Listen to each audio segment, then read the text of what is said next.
Hello, everyone. I want to start with at least a little bit of good news because everything else is going to be dark. Um, this is being verified. As I mentioned before, I usually don't like to use Al Jazeera because it is biased, but I was so desperate to find at least something positive when it comes to Ukraine that this is what I had to go with. So this is good news. We're talking about the Patriot air defense systems, of which right now Ukraine has three. Germany is able to give us one right away. Probably a handful more later. It's not exactly easy to get those in and out logistically. Considering the level of attacks we're going through right now, we need about 25. So there's that. But as I mentioned before, every little bit counts, and thank you, Germany. That said, I do have questions about this. So various European delegations have been making overtures to China, and I'm just trying to understand what they're trying to achieve. We already know that China, with its tremendous amount of international economic influence and political influence, is not easily intimidated. So, I know one of the big points that various countries, including the US, are trying to make is to convince China to stop helping Russia in the war in Ukraine. My question is, how do you propose to do this? What is the incentive to China to stop collaborating with Russia? What can you give China? What can you offer China? And I'm sure people in Taiwan are watching this too, because again, China wants a precedent. So China is watching what Russia can get away with. And so far, Russia has been getting away with the invasion of Ukraine. Now, somebody said in the comments, which I somehow managed to leave on, didn't want to do that. That was unintentional. That, oh, how can you invade Taiwan? Taiwan is not even independent. Well, my suggestion to you, my friend, is why don't you ask people of Taiwan about that? Why don't you ask them and ask them how they feel about that particular statement?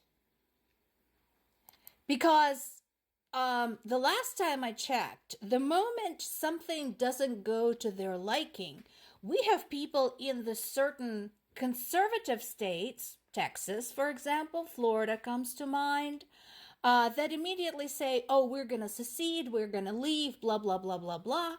Well, and nobody seems to have a problem with that. So, but you seem to have a problem with the fact that Ukraine doesn't want to be a part of Russia and Taiwan doesn't want to be a part of China.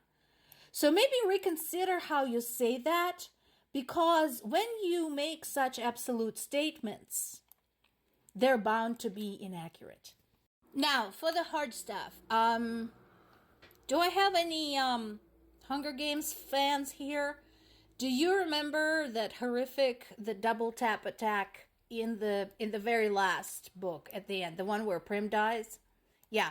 So we have here life imitating art. Basically, Russia started using that approach in the way it attacks people in Ukraine. We have now seen more than one example. One really horrific one was in Kharkiv, which is the second biggest city in Ukraine, where basically, there was a strike. It was devastating. There was destruction. People were hurt. And of course, the rescue workers rushed to the site to help. And then another strike came. The second time was in my native city of Zaporizhia. Same thing. And I talked to my parents about this.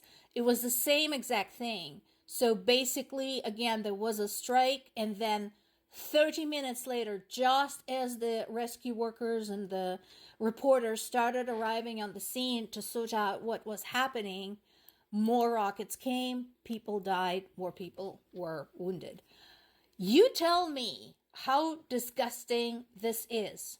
And you tell me if this was done to you, if this was happening in your neighborhood, if it was happening in your city to your loved ones, would you not fight back? Those of you who are saying, oh, Ukraine should just give up. If this was done to you, would you give up? Do you honestly think that if Ukraine surrenders, anything better than this will be awaiting people of Ukraine? Yeah. Then there is this. I've brought this up before. I talked about the history of Slavic Orthodoxy and how Greek Orthodox Christianity came to Ukraine. Ukraine first, Kiev. It began in Kiev with first Princess Olga and then her grandson Prince Vladimir. The idea was basically to reduce some of the strife between different factions in Ukraine, different people in Ukraine, by uniting them under one religion. It kind of worked, kind of didn't, but the point is that historically, Ukraine's capital, Kiev, is also the cradle of Christianity in that part of the world. And Russians are now saying that, Ukrainians are betraying their faith, which of course is bullshit. There's plenty of Christians in Ukraine. Anyway, but look at this. These people, Russians, who are saying they're fighting for the fate of the Christian world, destroyed 630 of places of worship in Ukraine. This doesn't just include Christian places of worship, Christian churches. Probably also includes the mosques, the synagogues. There's a large Jewish population in Ukraine, so there's probably more than just Christian churches, but predominantly this is very likely Christian churches. Quite a lot of them were historic monuments. So again, when they're saying, oh, we're fighting for our faith, we're fighting for Christianity, given that little statistic there, bullshit. This article is in Kiev Post. It's another big global source of the news from Ukraine that is available in English. So you can go read this. And I suggest you go and read the whole thing. It's an excellent article. It summarizes beautifully all of the points that I've been trying to make, and lots of us covering the war in Ukraine have been trying to make this entire time. Not just since the full-scale invasion 2 years ago, but actually since the invasion of Crimea 10 years ago. And this, again, tells you why you should give a shit and why you should not want Russia to win this war. It, again, breaks it down for you at acceptable and very accessible reading level so that, there's no complicated words or anything like that.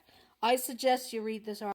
This is one of my kind of favorite parts of it. Again, talking about the global implications and the global implications specifically of violating the borders of your neighbors. That right there. Borders will no longer be sacrosanct.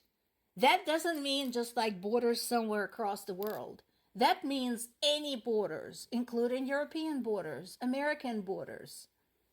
And don't forget, Alaska is right there next to Russia, walking distance across the ice. And Russia is already talking about taking that back.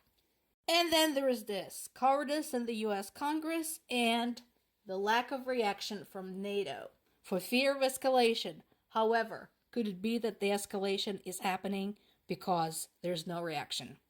Excellent question.